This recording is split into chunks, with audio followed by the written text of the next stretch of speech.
کہ پچھلے کافی دن سے مسلسل مسلمانوں کو بھڑکانے، میں سمجھ نہیں پا رہا ہوں کہ کیا چاہتے ہیں یہ ہندووادی سنگٹھن، ان کا اصل مقصد کیا ہے، کیوں ایسا کرتے ہیں۔ ہم نے ہر تکلیف برداشت کی ہے، ہر ظلم برداشت کیا ہے، لنچنگ برداشت کی ہے، بہن بیٹیوں کی بے عزتی برداشت کی ہے، لیکن رسول اعظم کی شان میں جب گستاخی ہوتی ہے تو ہندوستان کا مسلمان بے چین ہو جاتا ہے۔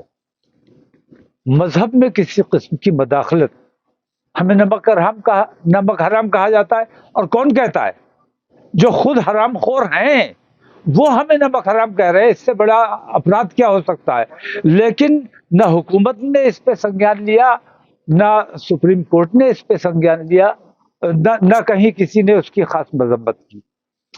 تو یہ تمام چیزیں برداشت کرنے کے باوجود ہم خاموش رہے، کیونکہ ہم اپنے دیش سے پیار کرتے ہیں، اور دیش میں ہم نہیں چاہتے کہ افراتفری کا ماحول بنے، دنگا فساد ہو، یا دیش کا کسی قسم کا نقصان ہو، گنگا جمنی تہذیب کو نقصان پہنچے، کیونکہ دیش کی اکثریت جو ہے وہ ایکتا اور بھائی چارہ چاہتی ہے دیش میں۔ لیکن جب اس قسم کے حالات ہو جاتے ہیں، ہمارے نبی کریم علیہ الصلوۃ والتسلیم کی شان میں گستاخی کی جاتی ہے، یا مذہب پر انگشت نمائی کی جاتی ہے، تب ہم مجبور ہو جاتے ہیں احتجاج اپنا درج کرانے کے لیے۔ تو آج خاص طور سے آپ لوگوں کو اسی لیے بلایا گیا ہے، اور ہم یہ بتا دینا چاہتے ہیں کہ اگر ان تمام چیزوں پر کارروائی نہیں کی گئی تو ہم سڑکوں پر احتجاج کرنے پر مجبور ہوں گے۔ کیا پلاننگ ہوئی کب تک یہ آپ کا پردرشن ہوگا؟ ہم ضلع پرشاسن کو 1 ہفتے کا وقت دے رہے ہیں۔ 1 ہفتے کے اندر اگر گریش راج سنگھ پر حکومت کوئی سنجان نہیں لیتی ہے، ان پر کوئی پابندی نہیں لگاتی ہے، اگر جن لوگوں نے گستاخیاں کی ہیں ان لوگوں پر کارروائی نہیں ہوتی ہے، اور ایش نندا قانون میں بار بار کہتا رہا ہوں کہ کسی بھی مذہب پر، صرف مسلمانوں کی بات نہیں کر رہا ہوں، کسی بھی مذہب کے دھرم گروؤں پر یا معزز شخصیتوں پہ اگر انگشت نمائی کی جائے تو اس قسم کی پابندی کا ایک ایش نندا قانون لایا جانا چاہیے۔ اگر حکومت 1 ہفتے کے اندر ہمیں کوئی آشواسن دیتی ہے، اس طرف کچھ کام کرتی ہے تو ٹھیک ہے، ورنہ ہم 1 ہفتے کے بعد سڑکوں پر احتجاج کرنے پر مجبور ہوں۔ لیکن آروپی کو تو پولیس نے گرفتار کر لیا تھا۔ ایسے واقعات ہوتے کیوں ہیں، اور ان کے پیچھے مقصد کیا ہوتا ہے؟ وہ تفریح کے لیے ایسا کر رہا ہے؟ وہ پاگل ہے؟ کیونکہ ہم نے یہ دیکھا ہے کہ کسی مسلمان نے آج تک یہ نہیں پوچھا، ہندو سماج میں بھی کچھ چیزیں ایسی ہیں جن پر سوال اٹھائے جا سکتے ہیں، لیکن کبھی کسی مسلمان نے صرف اس لیے کہ ہم ماحول بنا کے رکھنا چاہتے ہیں، ہم نے کبھی سوال نہیں اٹھایا کسی چیز پر۔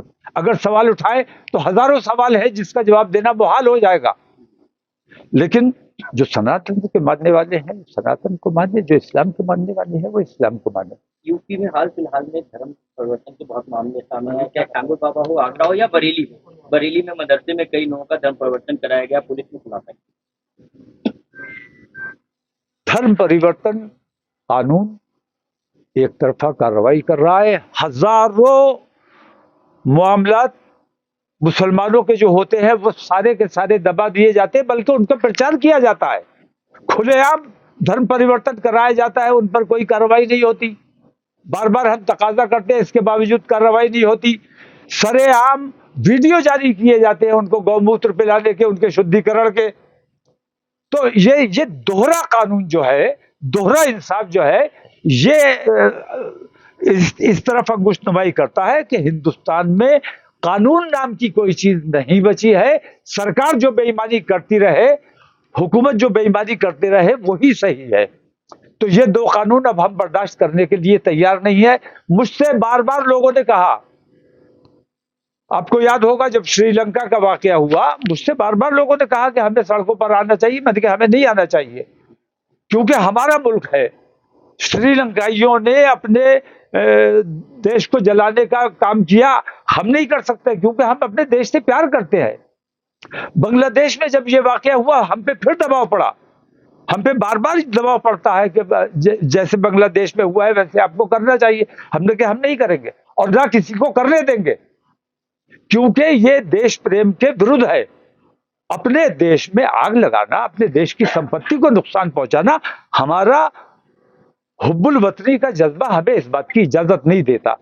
नेपाल के बाद भी बहुत मेरे पास फोन आए, पूरे हिंदुस्तान से फोन आए हैं, मेरे पास भीड़ इकट्ठी हो के आई है कि हम हिंदुस्तान में, क्योंकि श्रीलंका की कुल आबादी, बांग्लादेश की कुल आबादी और नेपाल की कुल आबादी अगर आप मिला दें तो भी हिंदुस्तान के मुसलमानों की तादाद उन सबसे ज्यादा हो जाती है।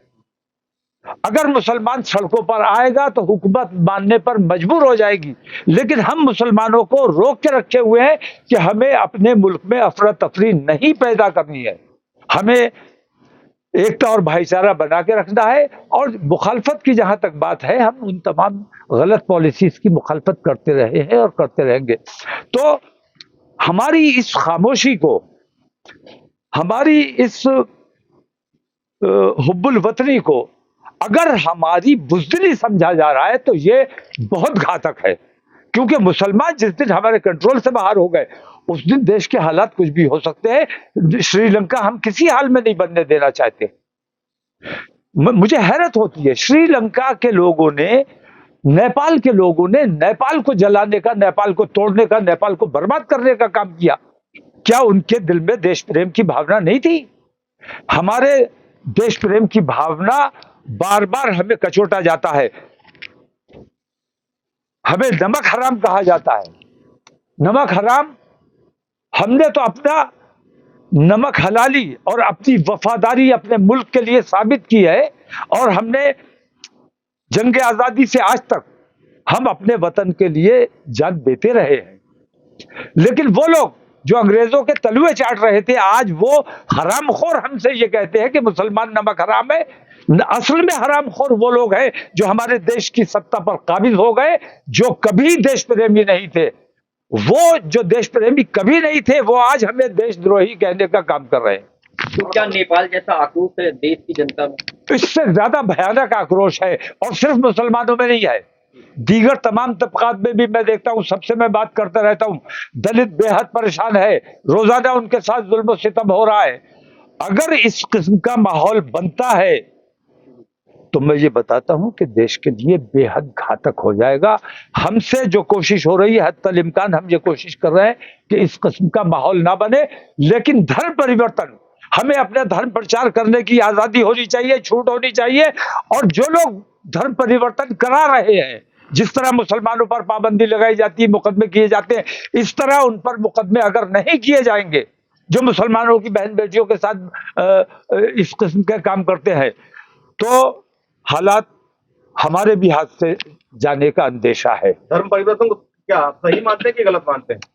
धर्म परिवर्तन, हर हिंदू की, हर मुसलमान जो बालिग हो गया, वो एक बार हिंदू से ऊपर उठकर, मुसलमान से ऊपर उठकर असल में मवाजना करे, गौर करे कि सही क्या है, सही क्या है और गलत क्या है, किस राह पर चल के हम मोक्ष प्राप्त कर सकते हैं, जो कौन सी हिदायत की राह है। तो अगर ये हिंदू मुसलमान में उलझे रहोगे तो तुम तो अपने देश का नुकसान कर रहे हो, हमारा नुकसान नहीं हो रहा है।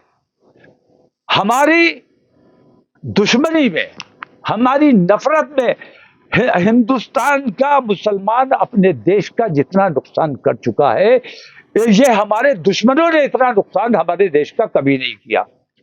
मैं एक बात और कहना चाहूंगा कि वो एक आचार्य आजकल अनिरुद्धाचार्य बहुत चल रहे हैं।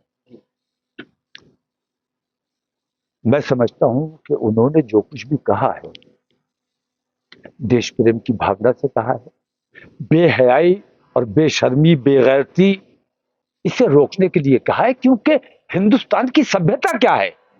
हिंदुस्तान की सभ्यता ये तो नहीं हो सकती कि लड़की लड़की के साथ शादी कर ले, बिना शादी के किसी के साथ रहे। हिंदुस्तान के संस्कारों की हिफाजत करना आचार्यों की जिम्मेदारी है और उन पर छीटाकशी की जाती है, उनको ट्रोल किया जाता है। ये बहुत भयानक बात है। मैं अनिरुद्धाचार्य ने जो कुछ भी कहा, बेहयाई किसी भी सूरत में रोकी जानी चाहिए, बेशर्मी, बेगैरती। और हमारा मसला ये है कि आज हम हुकूमत से ये पूछना चाहते हैं कि हिंदुस्तान का मुसलमान क्या करे। इन तमाम तकलीफों के बावजूद आज तक हमने कुछ नहीं किया है। हमें भारतीय जनता पार्टी सता रही है, आरएसएस सता रही है, जुल्म कर रही है। हमें कांग्रेस से कोई उम्मीद नहीं है, वो भी हमारा इस्तेमाल करते हैं। ये गाली देकर हमारा इस्तेमाल करते हैं, वोट लेने का काम करते हैं। वो लोग हिमायत नहीं करते हैं, लेकिन मुसलमानों पर डिपेंड है। अगर हम नहीं है तो वो नहीं है। जगत गुरु रामभद्राचार्य ने कहा है कि ये मिनी पाकिस्तान बनता जा रहा है, खासतौर से पश्चिमी उत्तर प्रदेश वो अब जब देख ही नहीं पा रहे तो वो जो दिख रहा है उन्हें वो बोल रहे हैं, जो सपने में उन्हें आ रहा है वो बोल रहे हैं। मैं उन पे कुछ नहीं कहना चाहता। जो देखिए, ऐसा है, धार्मिक शख्सियत को इस किस्म की गुफ्तगू नहीं करनी चाहिए। कोशिश ये करनी चाहिए कि देश का माहौल अच्छा बना रहे, देश में अफरा तफरी ना हो। आई लव मोहम्मद पे भाई हिंदुस्तान का, दुनिया का मुसलमानों का बच्चा बच्चा रसूल आजम सल्लल्लाहु अलैहि वसल्लम से मोहब्बत करता है, और जान देना पड़े तो देने को तैयार, और जान लेना पड़े तो लेने को तैयार। उस पर आप आई लव मोहम्मद कहने की बुनियाद पर अगर मुकदमा कर देते हो, इससे ज्यादा अन्याय क्या कर सकते हो। तो आज की तारीख में हुकूमत से हम नाउम्मीद हैं, तमाम सेकुलर पार्टियों से हम नाउम्मीद है, चुनाव आयोग से हम नाउम्मीद है। चुनाव आयोग सरकार के दबाव में जो एनआरसी सरकार नहीं कर सकी, ये बाईपास तरीके से एनआरसी लागू करने की कोशिश की जा रही है। चुनाव आयोग हमारा साथ नहीं दे रहा है, बेईमानी कर रहा है। जिला प्रशासन शासन सब हमारे खिलाफ हैं। ऐसी सूरत में अगर मुसलमान नाउम्मीद होकर सड़कों पर आ गया तो उसकी जवाबदेही किसकी होगी।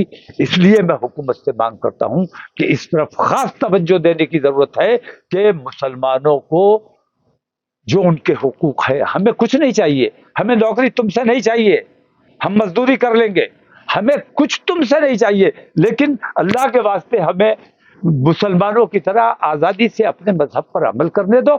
और हमारे बुजुर्गों पर, कुरान पर, रसूल आजम पर किसी किस्म की टिप्पणी करोगे तो अब किसी भी कीमत पर बर्दाश्त नहीं किया जाएगा। इसके बाद अगर ऐसा कोई वाकया होता है तो इसकी जवाबदेही हमारी नहीं होगी, इसकी जवाबदेही उत्तर प्रदेश सरकार और हमारे राष्ट्रीय सरकार की होगी। चुनाव आयोग की बात कही, राहुल गांधी लगातार वोट चोरी का मुद्दा उठा रहे हैं, तो राहुल गांधी की बात से सहमत है, यानी कि आपको लगता है कि वोट चोरी हो रही है? मैं वोट चोरी, देखिए मैं वोटों की बात ही नहीं कर रहा हूँ, वो सिर्फ वोटों के लिए लड़ाई लड़ रहे हैं। और ये जो चुनाव आयोग जो एसआईआर ला रहा है, ये उसने बिहार में टेस्टिंग के तौर पर लाए हैं, इसे पूरे हिंदुस्तान में लागू करना है उन्हें। तो राहुल गांधी सिर्फ बिहार कर रहे हैं क्योंकि बिहार में चुनाव है। उन्हें कहना चाहिए कि ये पूरे देश के लिए घातक है। तो मैं किसी पार्टी की हिमायत नहीं कर रहा हूं, मैं तमाम पार्टियों से नाउम्मीद हूं। वो जब भी मौका आया है, अखिलेश की सरकार आई है, 100 दंगे हमने बर्दाश्त किए हैं, हमने हर जुल्म हर सितम बर्दाश्त किया है, लेकिन अब इस किस्म के मजालिम अगर नहीं रोके गए, हुकूमत ने संजीदगी से इन तमाम चीजों पर गौर नहीं किया, तो इसके गंभीर परिणाम हो सकते हैं। एक हफ्ते के बाद इंशाल्लाह, 1 हफ्ते का वक्त दे रहे हैं, इसके बाद हम सड़कों पर आने पर मजबूर होंगे।